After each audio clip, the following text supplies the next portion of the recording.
श्याम तुझे मिलने का जिंदगी बहाना है, दुनिया वाले क्या जाने मेरा रिश्ता पुराना है।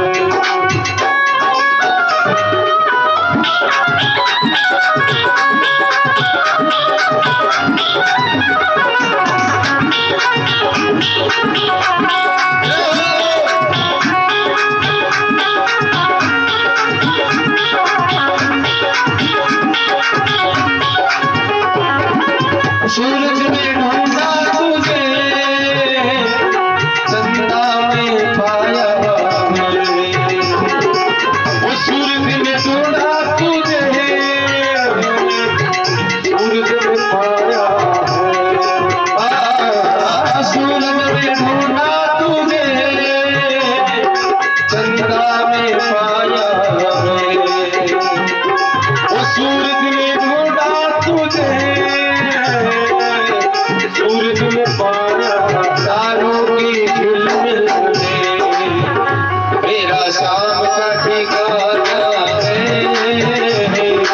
तारों की झिलमिल में मेरा शाम का ठिकाना है, दुनिया वाले क्या जाने मेरा रिश्ता पुराना है, वो शाम तुझे मिलने का।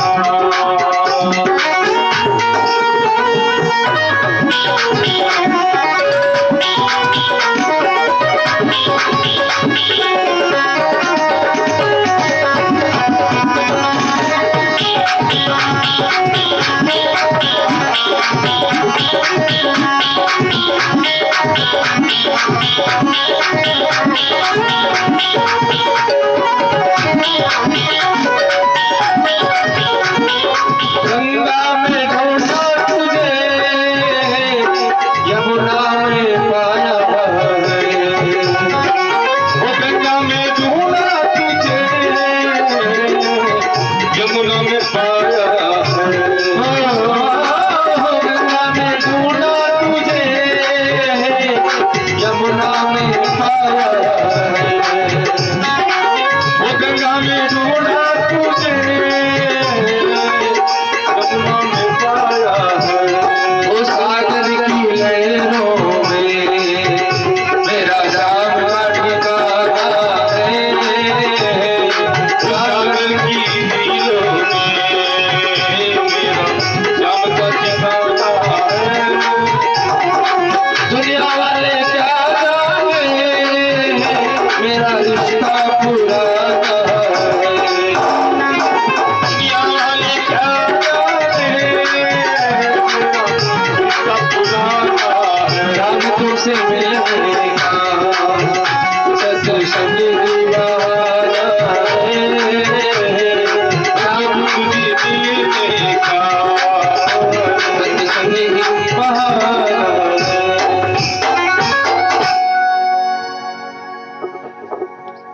राधे राधे राधे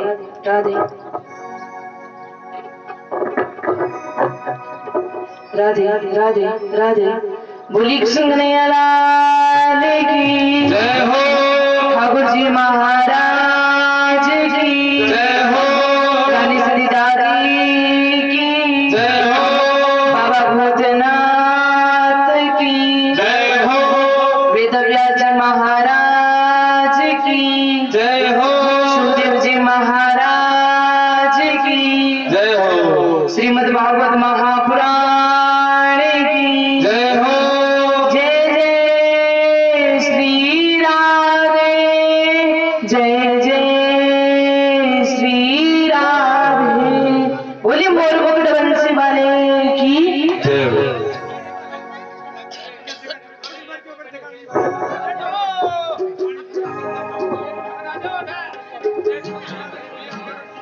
सभी माता बहनों से निवेदन है, कृपया शांति पूर्वक बैठ जाएं, आवाज ना करें।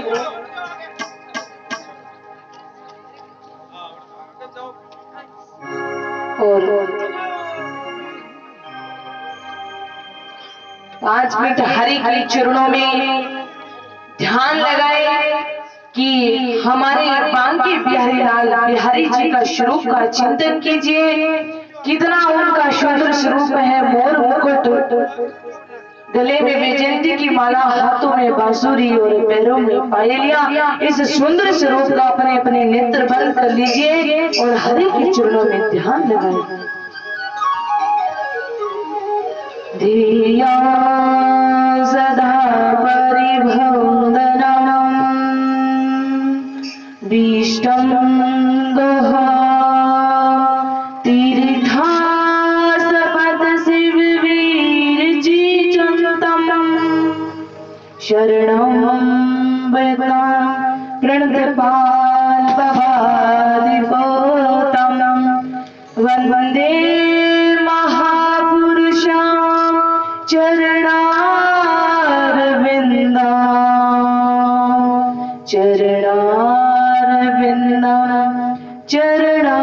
चरणारविंदम बंसी विभूषी कराननो निर्धापहत पीतांबर दरुण बिंबम हलादरोष्टा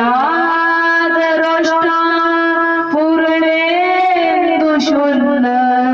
मुखाद विंदे नेत्रातम कृष्णात् पर किमपि तत्त्वं न जाने। नारायण नमस्कृत्य च नरोत्तमं देवी सरस्वती व्यास ततो जयमुदिते। हरि ओम।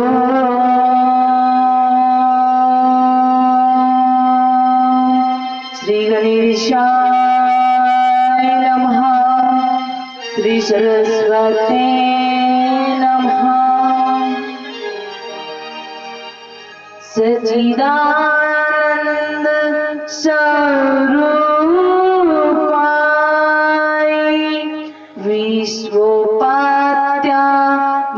हेतवे तापत्र विनाशाय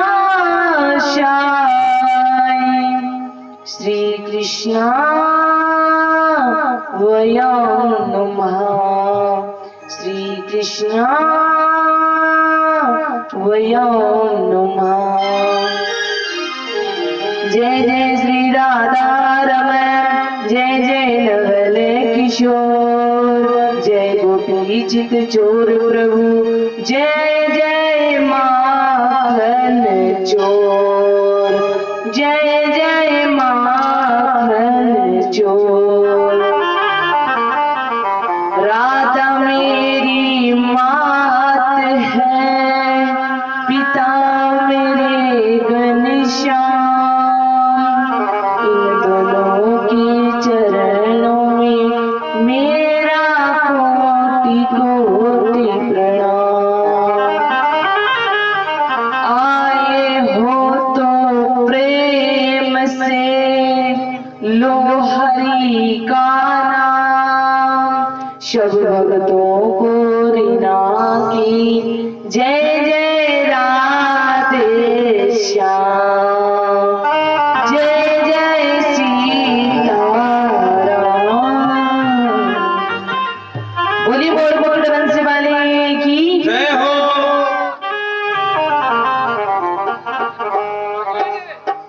अनंत कोटि ब्रह्मांड नायक शरणागत बस्तल निर्गुण निराकार सगुण साकार भगत बस्तल भगवान के चरणों में मेरा कोटि कोटि प्रणाम। और व्यासपीठ के समक्ष जितने भी श्रोतागण विराजमान हैं सभी को मेरा प्रेम भरा जय श्री राधे कृष्ण। आइए बड़ी भाव के साथ, प्रेम के साथ, तालियों के साथ, आनंद के साथ हरि का 2 मिनट कीर्तन करेंगे और 2 मिनट हरि के चरणों में लीन हो जाए। मन को एकाग्रचित होकर वाणी को निर्मल बनाकर आनंद के साथ और तालियों भी बजनी चाहिए। श्री कृष्ण गोविंद हरे मुरारी, हे नाथ नारायण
गोविंद बोल वंदे बार बार श्री राधे गोविंद बोल वंदे एक बार श्री राधे गोविंद बोल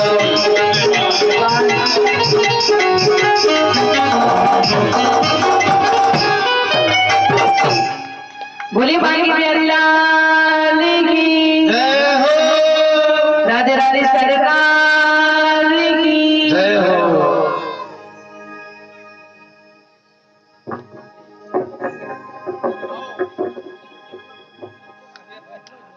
आज भगवान शंकर का क्या है विवाह।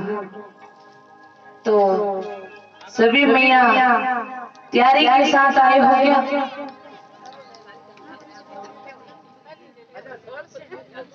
भाई कल कहा था कि तैयारी के साथ आना,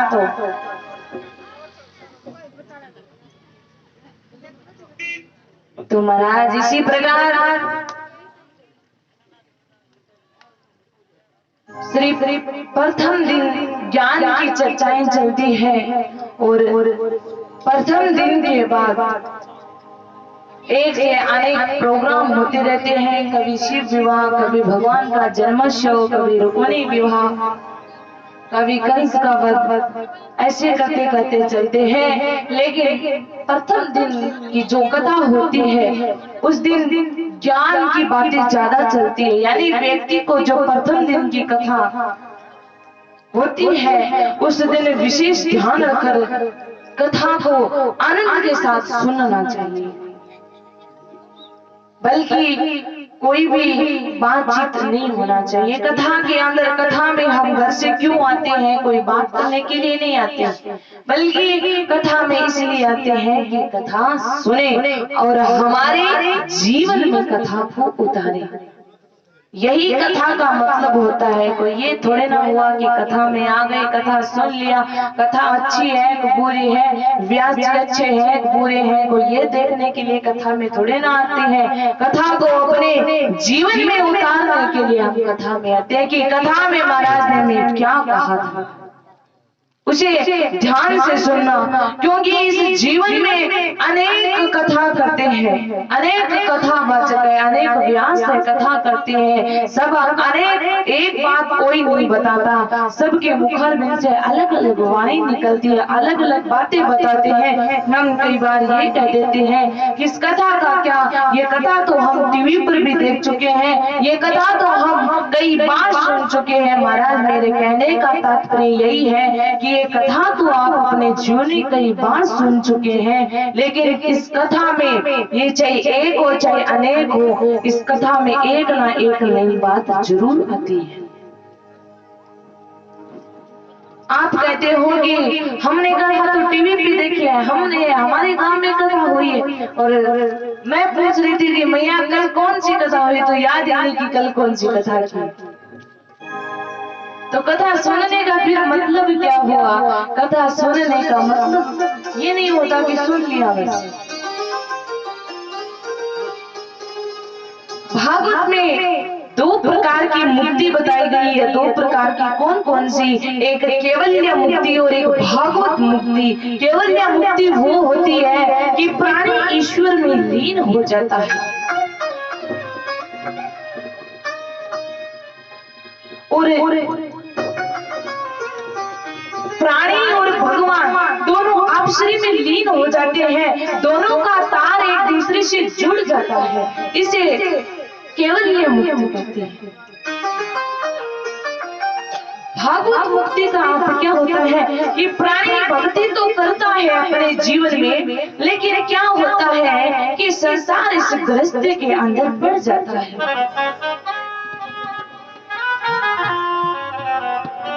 ये कोई एक ही बात नहीं है, ये कई बार भी मैं कह चुकी हूँ।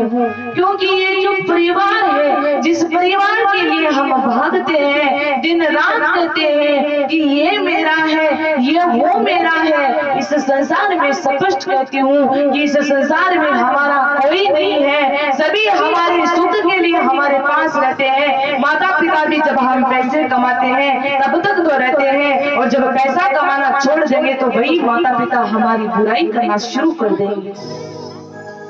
इस संसार में हमारा कोई भी नहीं है जिसे हम कहते हैं कि अपना तो ये शरीर भी नहीं है, जो ये 5 तत्वों से बना है ये शरीर भी हमारा नहीं है। क्या आप कह सकते हो, क्या आपके पास प्रमाण है कि ये शरीर मेरा है, ये परिवार मेरा है? मुझे दिखा दो। जब आपकी कोई बीमारी हो तो शरीर को एक बार कहना कि अरे शरीर तू ये बीमारी मुझे छोड़कर किसी और के पास चला जा, अगर चले जाए तो मैं सच मान लूंगी कि ये अपना है। तुम्हारा तो ये शरीर भी नहीं है तो फिर ये परिवार के रिश्ते नाते संबंध ये कहां से होंगे? तुम्हारा इस जीवन में कोई नहीं है। और जो इस भारत भूमि में जन्म लेकर प्राणी भगवान की भक्ति नहीं करता है, भागवत कथा नहीं सुनता है अपने जीवन में, मानो वो व्यक्ति अपने हत्या अपने हाथों से कर ले है। और महाराज जो व्यक्ति भागवत कथा सुनता है वो अपने माता पिता भाई बंधु पत्नी सभी का उद्धार कर डालता है।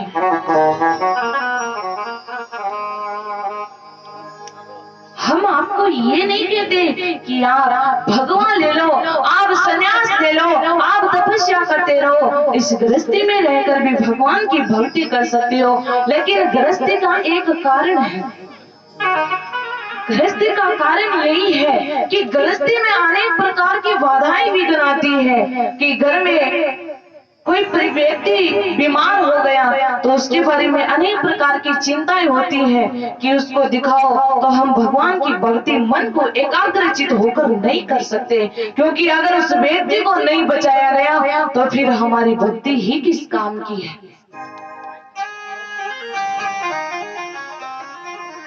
तो महाराज जब व्यक्ति संन्यास ले लेता है तो उसे कोई प्रकार की चिंता नहीं रहती, उसके कोई ये नहीं रहता कि क्या करना है, बस भिक्षा लेकर आए, भोजन ग्रहण कर लिया, मिल गया तो अच्छा, ना मिला तो भी अच्छा। अगर जीवन में आपको कुछ मिले खुशी में संतुष्ट रहना सीखो। अगर सोने के लिए आपको वस्त्र मिले, अगर बेड मिल जाए तो उस पर सो जाना, अगर वो ना मिले, अगर कोई मिट्टी पर सोने को कहते तो उसी पर सोकर संतुष्ट हो जाना। ये मत कहना कि मैं नहीं सोऊंगा। खाने के लिए अगर कोई भोजन दे दे तुझे कि ले बेटा 56 प्रकार का व्यंजन कर ले तो उसे ग्रहण कर लेना, और अगर तुझे 10 दिन की रोटी खिला दे तो भी उसे खाकर संतुष्ट रहना। ये मत कहना कि मुझे ये नहीं चाहिए। ये बात मैं जो आपको बता रही हूँ ये भागवत में स्पष्ट इनका वर्णन दिया गया है। हम कोई अपने मुखारबिंद से आपको नहीं बता रहे, बल्कि जो भागवत में दिया गया है वही आपको बता रहे हैं। अपने आप से व्यक्ति क्या जोड़ सकता है? ये भागवत कौन कर सकता है? ये भागवत कौन सुन सकता है? जिन प्राणी के ऊपर हरि की कृपा हो वही व्यक्ति इस भागवत कथा में आ सकता है और वही इस भागवत का लाभ उठा सकता है। बाकी हर कोई प्राणी की सामर्थ्य नहीं है कि वो ये भागवत सुन सके।